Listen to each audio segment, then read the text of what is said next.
Hello everyone, welcome to GK hot shot. Friends, आज की इस वीडियो में हम जीके और जीएस के टॉप 20 क्वेश्चंस कवर करेंगे जो कि आपके सभी कॉम्पिटिटिव एग्जाम्स के लिए इंपॉर्टेंट हैं। आप किसी भी एग्जाम की तैयारी कर रहे हो, एसएससी, रेलवे, बैंकिंग या फिर कोई भी एग्जाम हो, सभी एग्जाम्स के लिए ये क्वेश्चन इंपॉर्टेंट रहने वाले हैं। इसलिए आप वीडियो को लास्ट तक देखिए, वीडियो स्किप न कीजिए, ठीक है। तो चलिए वीडियो शुरू करते हैं अपने फर्स्ट क्वेश्चन से। इस वीडियो का हमारा सबसे पहला क्वेश्चन है, चंद्रमा की सतह और उसके आंतरिक स्थिति का अध्ययन किस विज्ञान के अंतर्गत किया जाता है। तो इस क्वेश्चन का राइट ऑप्शन हो जाएगा ऑप्शन नंबर सी, सेलेनोलॉजी। तो सेलेनोलॉजी के अंतर्गत हम चंद्रमा की सतह और उसके आंतरिक स्थिति का अध्ययन करते हैं। और यदि हम बाकी के ऑप्शन को डिस्कस करें, जैसे हमारा फर्स्ट ऑप्शन है सिस्मोलॉजी, तो सिस्मोलॉजी के अंतर्गत हम भूकंप का अध्ययन करते हैं। सेकेंड ऑप्शन है हमारा एस्ट्रोनॉमी, तो ये विज्ञान की वो शाखा है जिसके अंतर्गत हम जितने भी खगोलीय पिंड हैं उनका अध्ययन करते हैं। और लास्ट है हमारा एनाटॉमी, तो ये विज्ञान की वह शाखा है जिसके अंतर्गत हम मनुष्य की आंतरिक संरचना से संबंधित जानकारी प्राप्त करते हैं।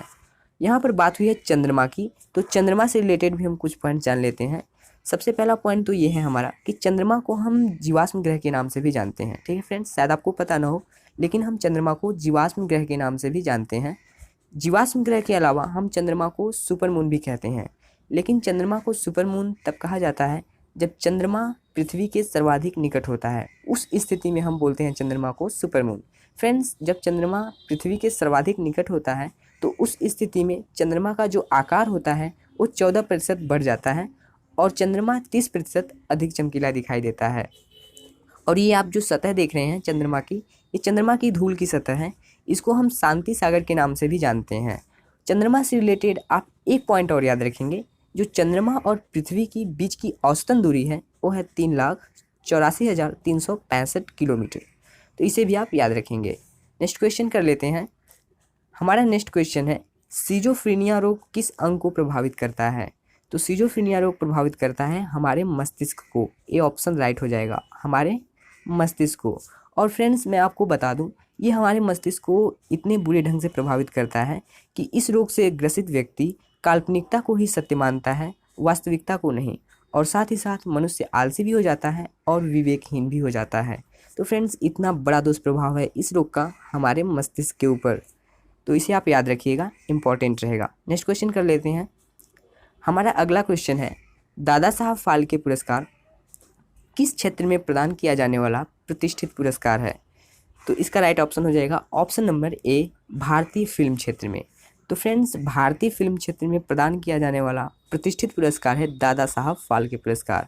इसकी शुरुआत 1969 में हुई थी और 1969 से लेकर 2019 तक टोटल 50 अवार्ड्स दिए जा चुके हैं। ठीक है, अब बात करते हैं ये पुरस्कार प्रदान किसके द्वारा किए जाते हैं। तो ये दिए जाते हैं सूचना एवं प्रसारण मंत्रालय के द्वारा। किसके द्वारा? सूचना एवं प्रसारण मंत्रालय के द्वारा ये दादा साहब फाल्के पुरस्कार दिए जाते हैं। और इस पुरस्कार से सर्वप्रथम देविका रानी को पुरस्कृत किया गया था। देविका रानी, तो ये नेम आप याद रखेंगे। इस पुरस्कार से सर्वप्रथम देविका रानी को पुरस्कृत किया गया था। ठीक है, और 2020 का दादा साहब फाल्के पुरस्कार है, इसकी घोषणा कर दी गई है। ये दिया जाएगा ऋतिक रोशन को, उनकी फिल्म सुपर 30 के लिए। तो इसे भी आप याद रखिए। नेक्स्ट क्वेश्चन कर लेते हैं। हमारा नेक्स्ट क्वेश्चन है, वेदों की ओर लौटो किसका नारा है। तो इस क्वेश्चन का राइट ऑप्शन हो जाएगा option number D, Swami Dayanand Saraswati. तो स्वामी दयानंद सरस्वती ने नारा दिया था, वेदों की ओर लौटो। स्वामी दयानंद सरस्वती ने एक समाज की भी स्थापना की थी, उस समाज का नाम है आर्य समाज। तो इन्होंने आर्य समाज की स्थापना 10 अप्रैल 1875 में की थी। तो इसे भी आप याद रखेंगे। नेक्स्ट क्वेश्चन कर लेते हैं। हमारा नेक्स्ट क्वेश्चन है, विश्व आदिवासी दिवस कब मनाया जाता है। तो ये मनाया जाता है प्रतिवर्ष 9 अगस्त को। बी ऑप्शन राइट है, ये 9 अगस्त को मनाया जाता है विश्व आदिवासी दिवस। और यदि हम बाकी के ऑप्शन को डिस्कस करें, जैसे 1 अगस्त को मनाया जाता है विश्व स्तनपान दिवस, 12 अगस्त को मनाया जाता है विश्व युवा दिवस और 15 अगस्त को मनाते हैं हम स्वतंत्रता दिवस। हमारा नेक्स्ट क्वेश्चन है, मृगनैनी का महल किस राज्य में स्थित है। तो मृगनैनी का महल आपको देखने को मिलेगा मध्य प्रदेश के ग्वालियर में। कहाँ देखने को मिलेगा आपको? मध्य प्रदेश के ग्वालियर में देखने को मिलेगा आपको मृगनैनी का महल। और यदि हम बाकी के ऑप्शन को डिस्कस करें, जैसे फर्स्ट ऑप्शन है मध्य प्रदेश का जबलपुर, तो इसमें पाया जाता है मदन महल। ठीक है, और जो मध्य प्रदेश का धार है, इसमें पाया जाता है धार का किला, जो कि एक फेमस पर्यटन स्थल है। और जो राजस्थान का अजमेर है, यहाँ पर राजस्थान होना चाहिए, जो राजस्थान का अजमेर है उसमें पाया जाता है अन्ना सागर, तो इसे भी आप याद रखेंगे, ठीक है। और फ्रेंड्स, जो ये मृगनयनी का महल है इसको बनवाया था राजा मानसिंह तोमर ने, ठीक है, अपनी पत्नी मृगनयनी के प्रेम में। इस महल को हम गुजर महल भी बोलते हैं, ठीक है। और फ्रेंड्स, ये महल अब महल नहीं है, इसको 1922 में पुरातत्व विविधता विभाग द्वारा एक संग्रहालय में परिवर्तित कर दिया गया था, ठीक है। तो इसे भी आप याद रखेंगे। नेक्स्ट क्वेश्चन कर लेते हैं। मैकमोहन रेखा किन दो देशों के बीच की सीमा रेखा है? तो मैकमोहन रेखा भारत और चीन के बीच की सीमा रेखा है, ठीक है। और यदि हम बात करें जर्मनी और फ्रांस के बीच की सीमा रेखा की, तो जर्मनी और फ्रांस के बीच की सीमा रेखा का नाम है मैगिनॉट रेखा। और बी है भारत और पाकिस्तान, तो इसके बीच की सीमा रेखा का नाम है रेड क्लिफ रेखा, ठीक है। और पाकिस्तान और अफगानिस्तान के बीच की सीमा रेखा का नाम है डुरंड रेखा, तो इसे भी आप याद रखेंगे। और एक इम्पॉर्टेंट पॉइंट और आप याद रखिए जी, देखिए जो ये मैकमोहन रेखा है इसका नामांकन हेनरी मैकमोहन के नाम पर किया गया था। हेनरी मैकमोहन, इनके नाम पर किया गया था मैकमोहन रेखा का नामांकन। और जो ये मैकमोहन रेखा है ये अस्तित्व में कब आई थी? 1914 में, ठीक है। नेक्स्ट क्वेश्चन कर लेते हैं। नेक्स्ट क्वेश्चन है यूएनईपी का मुख्यालय कहाँ स्थित है? तो इस क्वेश्चन का राइट ऑप्शन हो जाएगा ऑप्शन नंबर ए, नैरोबी में। नैरोबी कहाँ है? तो केन्या एक कंट्री है, वहाँ पर है नैरोबी, ठीक है। और नैरोबी में स्थित है यूएनईपी का मुख्यालय। अब ये जान लेते हैं हम कि यूएनईपी होता क्या है। तो यूएनईपी यूनाइटेड नेशन की एक ऑर्गेनाइजेशन है। इसकी स्थापना 5 जून 1872 में की गई थी। और इसकी स्थापना क्यों की गई थी?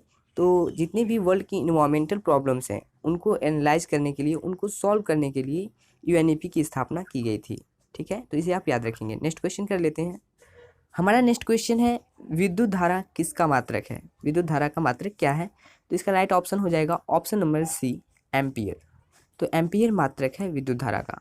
और अदर ऑप्शन को डिस्कस करें, जैसे किलोग्राम किसका मात्रक है? द्रव्यमान का। सेकेंड मात्रक है समय का। न्यूटन मात्रक है बल का। किलोग्राम को हम स्मॉल के एंड स्मॉल जी से रिप्रेजेंट करते हैं। सेकेंड को हम स्मॉल एस से रिप्रेजेंट करते हैं। एम्पियर को हम कैपिटल ए से रिप्रेजेंट करते हैं। और जो ये न्यूटन है इसको हम कैपिटल एन से रिप्रेजेंट करते हैं, ठीक है। तो इसे आप याद रखिए। नेक्स्ट क्वेश्चन कर लेते हैं। हमारा नेक्स्ट क्वेश्चन है निम्नलिखित में से किस यंत्र से वायुमंडल में व्याप्त आर्द्रता मापी जाती है? तो इसका राइट ऑप्शन हो जाएगा ऑप्शन नंबर ए, हाइड्रोमीटर। ये रहा हाइड्रोमीटर, आप देख सकते हैं। इसी से मापी जाती है वायुमंडल में व्याप्त आर्द्रता या कहने नमी, ठीक है। और एक यदि हम बाकी के ऑप्शन को डिस्कस करें, जैसे ऑप्शन बी है हाइड्रोफोन, तो इससे हम जो भी पानी में ध्वनि तरंग की गणना को होती है वो इसी की मदद से की जाती है, ठीक है। पानी में ध्वनि तरंग की गणना हाइड्रोफोन की मदद से की जाती है। और सी है ग्रेविमीटर, तो इससे पानी पर तेल की जो उपस्थिति होती है हम उसको मापते हैं। और फैदोमीटर है, तो इससे हम समुद्र की गहराई मापते हैं। नेक्स्ट क्वेश्चन कर लेते हैं। हमारा नेक्स्ट क्वेश्चन है मर्क्यूरी का ऑक्साइड, जिसको HgO से रिप्रेजेंट करते हैं, का प्रयोग कहाँ किया जाता है? ऑप्शन ए है मरहम बनाने में, ऑप्शन बी है रंग बनाने में, ऑप्शन सी है जहर के रूप में, और ऑप्शन डी है दोनों, ए और सी में। तो इसका राइट ऑप्शन हो जाएगा ऑप्शन नंबर डी, दोनों, ए और सी में, ठीक है। तो इसका यूज़ मरहम बनाने में भी किया जाता है और जहर के रूप में भी किया जाता है, ठीक है, मर्क्यूरी ऑक्साइड। और बात करें हम रंग बनाने में किसका यूज़ किया जाता है, तो आयोडीन का यूज किया जाता है रंग बनाने में, ठीक है। आयोडीन के अलावा हम फेरस सल्फेट का भी यूज करते हैं, ठीक है, फेरस सल्फेट, इसका भी यूज करते हैं हम रंग बनाने में। नेक्स्ट क्वेश्चन कर लेते हैं। किस तत्व की कमी के कारण मनुष्य के शरीर में रिकेट्स नामक रोग हो जाता है? तो इस क्वेश्चन का राइट ऑप्शन हो जाएगा ऑप्शन नंबर ए, कैल्शियम। तो कैल्शियम की कमी के कारण मनुष्य के शरीर में रिकेट्स नामक रोग हो जाता है, ठीक है। और यहाँ पर आप देख सकते हैं आयरन, तो आयरन की कमी से मनुष्य के शरीर में कौन सा रोग हो जाता है? तो अनेमिया, अनेमिया नामक रोग हो जाता है मनुष्य के शरीर में आयरन की कमी से। तो इसे भी आप याद रखेंगे। नेक्स्ट क्वेश्चन कर लेते हैं। तो हमारा नेक्स्ट क्वेश्चन है साइरस क्या है? एक उपग्रह है, एक ग्रह है, एक तारा है या एक क्षुद्र ग्रह है? तो जो साइरस है वो एक तारा है, सी ऑप्शन राइट हो जाएगा। साइरस को फ्रेंड्स हम डॉग स्टार भी बोलते हैं, दूसरा नाम है साइरस का। और जो ये साइरस है पृथ्वी से 9 प्रकाश वर्ष की दूरी पर स्थित है और इसकी सबसे बड़ी खासियत ये है कि ये सूर्य के द्रव्यमान का लगभग 2 गुना है। तो इसे आप याद रखेंगे। नेक्स्ट क्वेश्चन कर लेते हैं। हमारा नेक्स्ट क्वेश्चन है धमनियों का मानव शरीर में क्या कार्य होता है। ऑप्शन ए है रक्त को जमाना, ऑप्शन बी है रक्त को हृदय से दूसरे अंगों तक पहुंचाना, ऑप्शन सी है दूसरे अंगों से रक्त को हृदय तक लाना और ऑप्शन डी है इनमें से कोई नहीं। तो इसका राइट ऑप्शन हो जाएगा ऑप्शन नंबर बी, रक्त को हृदय से दूसरे अंगों तक पहुंचाना। ये कार्य कौन करता है? धमनियाँ करती हैं। और यदि हम बात करें दूसरे अंगों से रक्त को हृदय तक लाने की, तो ये कार्य करती हैं शिराएँ। ठीक है, तो इसे आप याद रखेंगे। नेक्स्ट क्वेश्चन कर लेते हैं। हमारा नेक्स्ट क्वेश्चन है विश्व की सबसे विशाल मंदिर कौन सी है। तो विश्व की सबसे विशाल मंदिर है अंकोर वाट की मंदिर। सी ऑप्शन राइट है, अंकोर वाट की मंदिर। फ्रेंड्स, जो अंकोर वाट की मंदिर है ये एक पर्यटन स्थल भी है। ठीक है, और इसकी यदि हाइट की बात करें, इसकी जो हाइट है वो 65 मीटर है और इसकी जो एरिया है वो है 163 हेक्टेयर। ठीक है, मीन्स 163 हेक्टेयर इतना ग्राउंड ये जो मंदिर है ये कवर करती है। ठीक है, और इस मंदिर का जो निर्माण हुआ था वो हुआ था 12वीं शताब्दी में। नेक्स्ट क्वेश्चन कर लेते हैं। हमारा अगला क्वेश्चन है मेपल लीफ निम्नलिखित में से किस देश का राष्ट्रीय चिन्ह है। तो ये रहा मेपल लीफ। ठीक है, ये किस देश का राष्ट्रीय चिन्ह है? तो कनाडा का। ऑप्शन ए राइट है, कनाडा। तो कनाडा का राष्ट्रीय चिन्ह क्या है? Maple leaf. और बात करें हम नॉर्वे के राष्ट्रीय चिन्ह की, तो नॉर्वे का राष्ट्रीय चिन्ह है शेर। यूके का राष्ट्रीय चिन्ह है गुलाब। ठीक है, और जो यूएसए है उसका राष्ट्रीय चिन्ह है गोल्डन रॉड। तो इसे भी आप याद रखेंगे, गोल्डन रॉड। तो ये गोल्डन रॉड है ये यूएसए का राष्ट्रीय चिन्ह है। ये गोल्डन रॉड एक पुष्प है, एक फूल है। नेक्स्ट क्वेश्चन कर लेते हैं। हमारा नेक्स्ट क्वेश्चन है सूर्य में हाइड्रोजन गैस का प्रतिशत क्या है। तो सूर्य में जो हाइड्रोजन गैस का प्रतिशत है वो है 71%। कितना परसेंट पाया जाता है हाइड्रोजन सूर्य में? 71%। देखिए, सूर्य मुख्य रूप से 2 गैसों से मिलकर बनता है, एक है हाइड्रोजन और एक है हीलियम। ठीक है, तो जो हाइड्रोजन का परसेंटेज है वो 71% है और जो हीलियम का परसेंटेज है वो है 26.5%। ठीक है, और 2.5% में अदर एलिमेंट आ जाते हैं। ठीक है, 2.5% में अदर एलिमेंट आ जाते हैं। और यहाँ पर बात हुई है सूर्य की, तो इससे भी रिलेटेड मैं कुछ पॉइंट्स बता देता हूँ आपको। देखिए, जो सूर्य की अनुमानित आयु है खगोल शास्त्रियों के अनुसार वो है 5 बिलियन वर्ष। ठीक है, 5 बिलियन वर्ष ये सूर्य की अनुमानित आयु है। ठीक है, और जो सूर्य की ऊपरी सतह होती है उसका तापमान कितना होता है? 6000 डिग्री सेल्सियस। तो इसे भी आप याद रखेंगे। नेक्स्ट क्वेश्चन कर लेते हैं। हमारा नेक्स्ट क्वेश्चन है सूर्य की गर्मी उष्मा की किस संचरण विधि द्वारा हम तक पहुंचती है।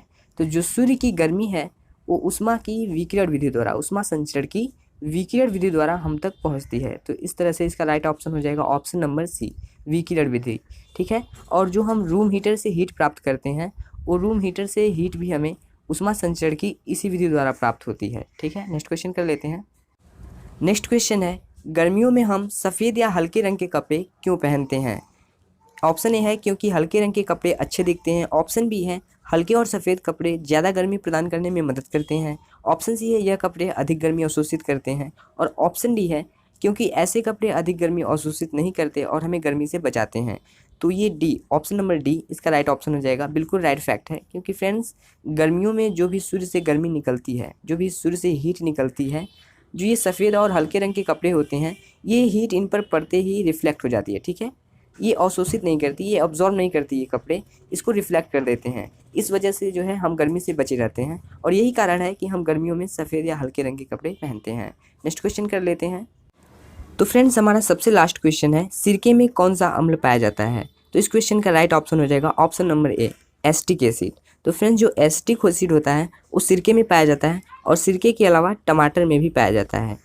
और जो ये मैलिक एसिड है ये पाया जाता है सेब में। ठीक है, और जो टैनिक एसिड है ये पाया जाता है चाय में और सिट्रिक एसिड पाया जाता है नींबू में। ठीक है, तो फ्रेंड्स ये हमारा सबसे लास्ट क्वेश्चन था। फ्रेंड्स, आशा करता हूँ आपको ये वीडियो काफ़ी पसंद आई होगी। यदि आपको ये वीडियो पसंद आई हो तो एटलीस्ट इसे एक शेयर तो ज़रूर कीजिए। और अभी तक यदि आपने हमारे चैनल को सब्सक्राइब नहीं किया है तो प्लीज़ चैनल को सब्सक्राइब कर लीजिए ताकि हमारे द्वारा अपलोड की गई कोई वीडियो आप मिस न कर सकें। तो फ्रेंड्स, आज के इस वीडियो में बस इतना ही। हम आपसे अपने नेक्स्ट वीडियो में फिर मिलेंगे। Thank you for watching, take care of yourself.